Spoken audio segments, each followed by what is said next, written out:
আউযুবিল্লাহি মিনাশ শাইতানির রাজিম। বিসমিল্লাহির রহমানির রহিম। আমরা আজকে আলোচনা করব সামনে টেস্ট এক্সাম ও 9-10 বাংলা বিষয় নিয়ে।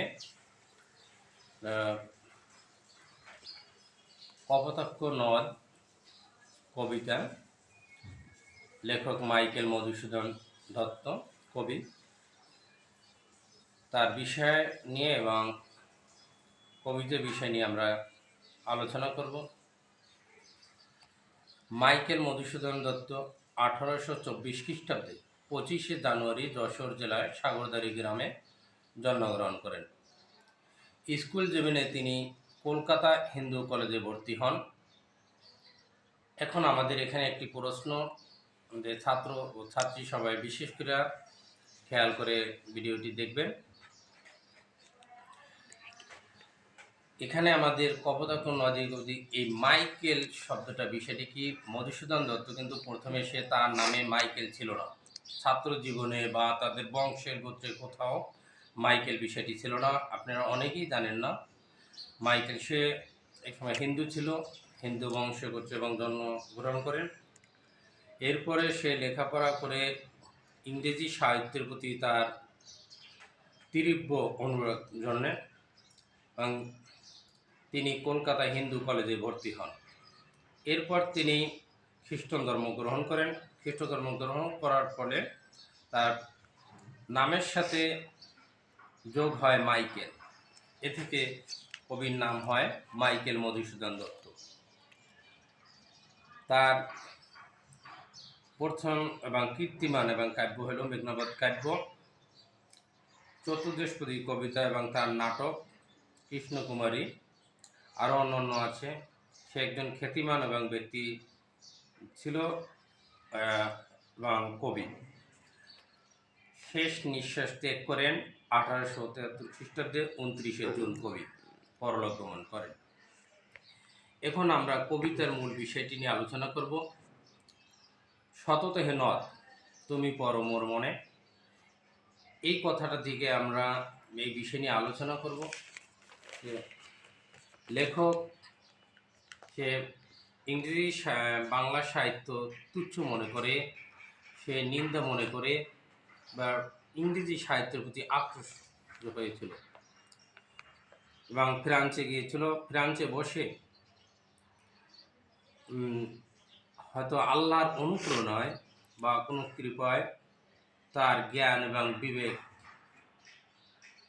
ফুটে ওঠে।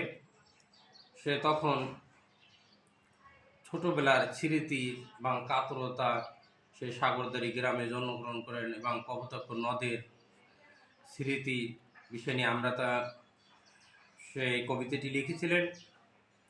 এখানে আমরা পাঠ্য পরিচিতি বিষয়টাই আমরা কপোতাক্ষ নদ কবিতাটি কবি চতুর্দেশপদী কবিতা থেকে গৃহীত হয়েছে।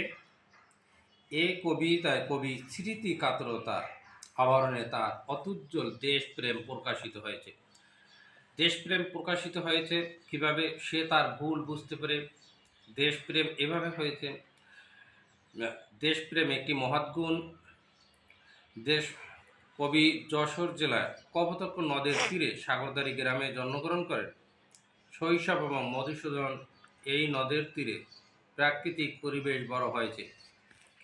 যখন তিনি ফ্রান্সে বসবাস করতেন তখন জন্মভূমির শৈশব এবং কৈশোর, শৈশব মানে আমাদের ছোটবেলার জীবন, কৈশোর তার একটু বেদনার ভিতর স্মৃতি তার মনে জাগিয়ে কাতর এবং দূরে বসেও তিনি যেন কপোতাক্ষ নদের কলকল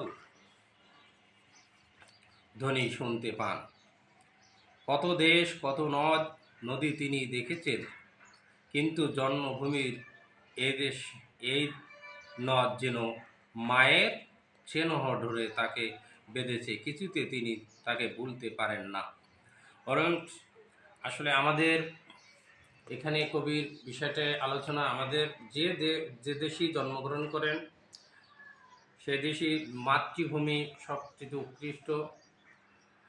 ধন সম্পদে পরিপূর্ণ না থাকলেও জন্মভূমি প্রতিটি মানুষের এবং প্রতিটি ধর্মের চাই, যে ধর্মই হোক না কেন, খ্রিস্টান ধর্ম, হিন্দু, মুসলমান, সকল ধর্মেরই ওই সকল ধর্মের লোকেদেরই যে দেশেই জন্মগ্রহণ করে সে মাতৃভূমি সবচেয়ে তার কাছে প্রিয়। হয়তো কবি তার জীবনে এবং মাঝে ভুল ভুলেছিল, তার ভুল সংশোধন হয়েছিল এবং সে ভুল বুঝতে পেরে এই কবিতাটি কিন্তু লিখেছিলেন। কিন্তু জন্মভূমি এই নদ যেন বলেছিলেন মায়ের স্নেহডোরে, এবং সে মায়ের ভালোবাসা পেয়েছিল। তিনি এ নদের দেখা পাবেন কি একথাও মনে করছে সে এত, এবং সে মনে এমন সে কাতরত হয়েছিল যে আমি কি আর ফিরে যেতে পারবো কি, এই নদ কি আর দেখতে পারবো কি। কপোতাক্ষ নদের এবং কাছে তার সবিনয় মিনতি বন্ধুভাবে তাকে তিনি স্নেহের যেন স্মরণ করে। কপোতাক্ষ যেন একই প্রেমভাবে তাকে স্মরণ করে। কপোতাক্ষ নদ যেন তার এবং স্বদেশের জন্য হৃদয়ের এবং কাতরতা বঙ্গবাসীদের নিকট ব্যক্ত করেন। দেশ মাতৃকার প্রতি এবং অত্যন্ত প্রেম মানুষের সহজাত প্রভৃতি কবিতায় তাই ধরা পড়েছে। তাহলে আমরা যে দেশেই জন্মগ্রহণ করি অবশ্যই দেশের প্রতি ভালোবাসা, দেশপ্রেমটি বজায় রেখে আমাদের চলতে হবে। আমাদের পিতা এবং মাতা, ভাই, পাড়াপড়শি, আপনজন, তার চেয়ে দেশপ্রেম মোটেও ছোট করার কিছু নেই। পিতামাতা যেমন আপনজন, একটি মাতৃভূমি তেমনই আমাদের কাছে, এবং স্বদেশ প্রেম ভালোবাসা এবং মমতাবোধ থাকতে হবে। ধন্যবাদ।